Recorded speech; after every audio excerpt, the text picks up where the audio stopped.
السلام علیکم ورحمۃ اللہ وبرکاتہ۔ نحمدہ ونصلی علی رسولہ الکریم۔ رب اشرح لی صدری ویسر لی امری واحلل عقدۃ من لسانی یفقہوا قولی۔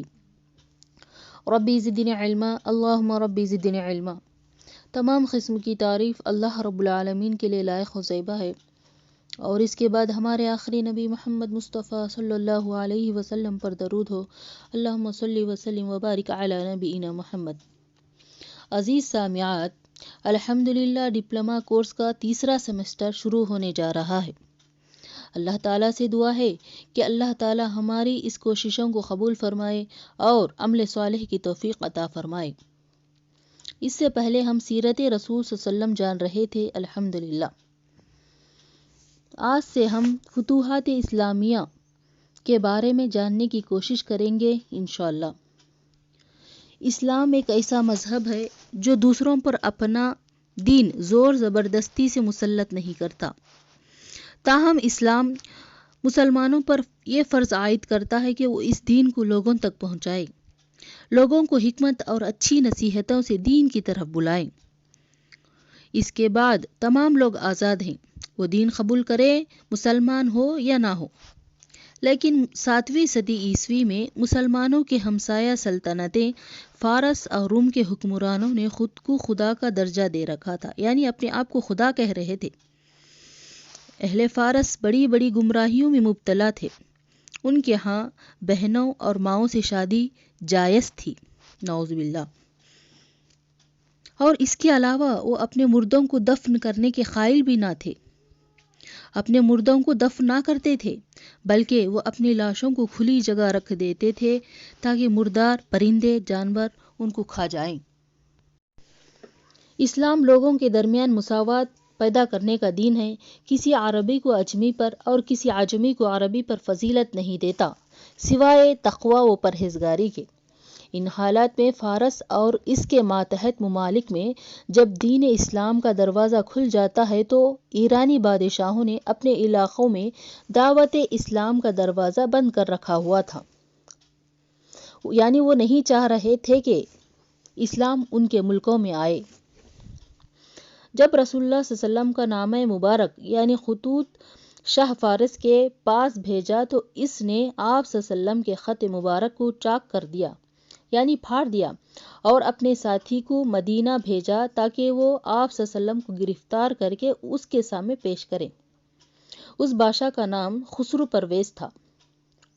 خسرو پرویز شاہ فارس نے براہ راست اپنے سپاہی مدینہ نہیں بھیجے تھے، بلکہ اس نے اپنے گورنر یمن کے گورنر بازان کو خط لکھا تھا کہ 2 فوجی مدینہ بھیجو جو اس آدمی یعنی محمد صلی اللہ علیہ وسلم کو گرفتار کر کے میرے حضور پیش کر دیں۔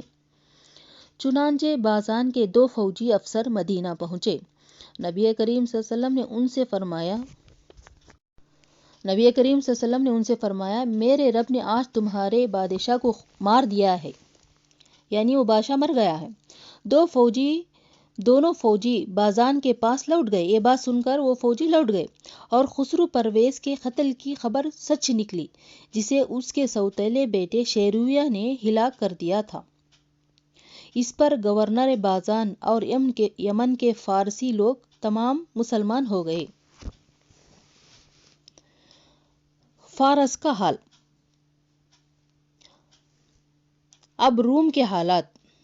روم میں عیسائی مذہب رائج تھا۔ اس کے پادریوں نے اپنی من مانی شروع کر دی تھی۔ عیسائیت برائے نام تھی، سب اپنی اپنی خواہشوں پر چل رہے تھے۔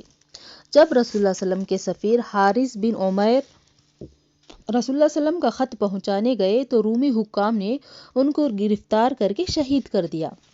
یہ اس زمانے میں بہت بڑا جرم تھا۔ ان تمام اسباب کی بنا پر اہل اسلام کے لیے فارس اور روم کے علاقے فتح کرنے کا شرعی موقع مل گیا،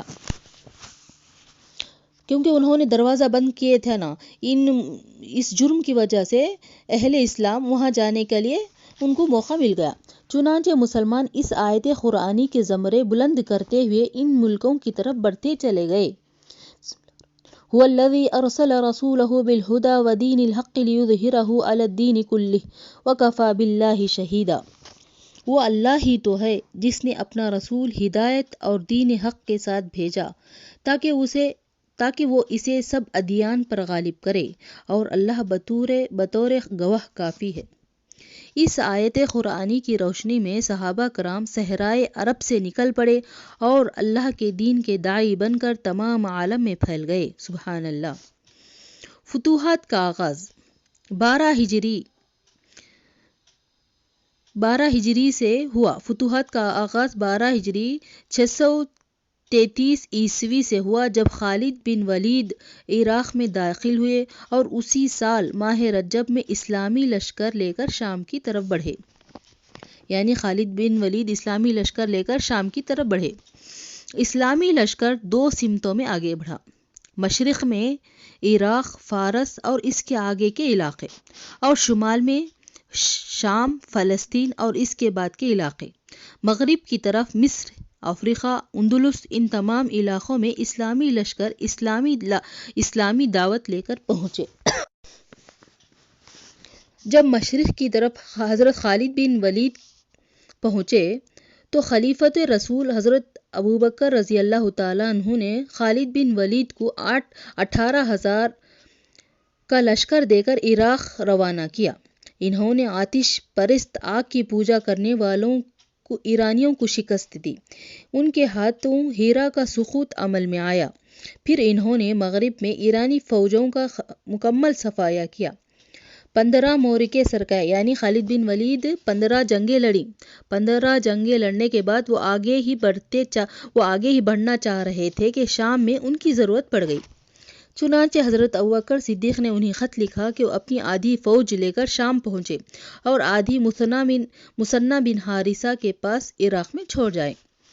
مثنہ بن حارثہ نے 13 ہجری میں اس آدھی فوج سے بابل کے مقام پر 10,000 ایرانیوں کو شکست دی۔ ابو عبید بن مسعود ثقفی کا حملہ۔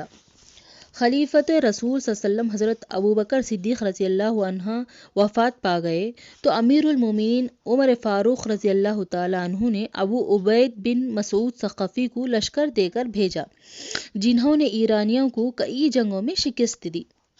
ایک معرکے جس میں ابو عبید کی فوج کو ایرانیوں نے شکست دی تو ابو عبید ایک ایرانی ہاتھی کے پاؤں تلے کچلے جانے سے شہید ہو گئے، اور ساتھ ان کے لشکر کے 4,000 سپاہیوں نے بھی شہادت پائی، اور باقی 4,000 فوج دریائے فرات میں ڈوب کر شہید ہو گئے۔ حضرت مثنہ نے چالاکی سے باقی 4,000 فوج کو پیچھے لے آئے اور اگلے روز ایرانیوں پر حملہ کیا اور انہیں مختصر فتح حاصل ہوئی۔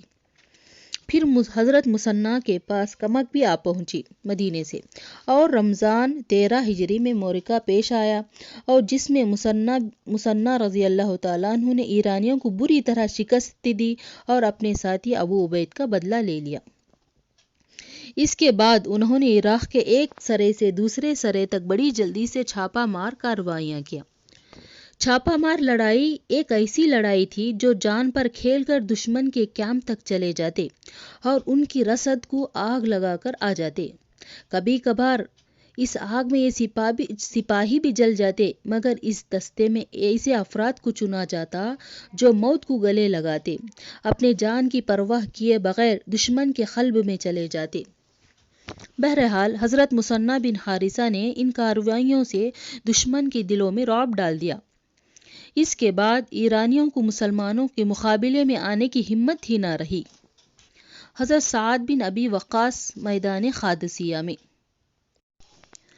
اب امیر المومنین عمر بن خطاب رضی اللہ تعالیٰ عنہ نے سعد بن ابی وقاص رضی اللہ تعالیٰ عنہ کو اسلامی لشکر کے امیر بنائے اور تمام ذمہ داریاں ان کو سونپی۔ چنانچہ انہوں نے 33,000 کی فوج کے ساتھ تیسرے حملے کا آغاز کیا۔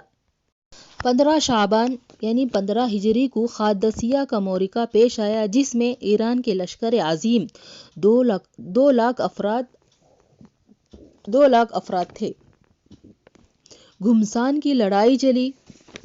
آخر اللہ تبارک و تعالیٰ نے مسلمانوں کو فتح نصیب عطا فرمائی۔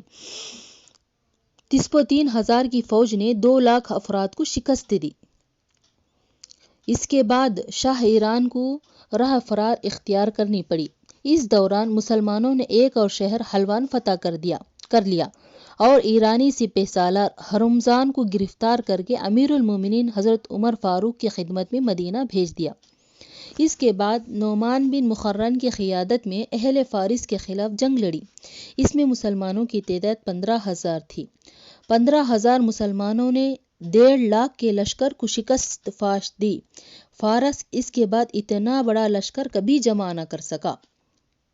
مسلمان جلد ہی سرزمین فارس میں پھیل گئے اور ان کی فتوحات کا اثر پورے فارس میں پڑ گیا۔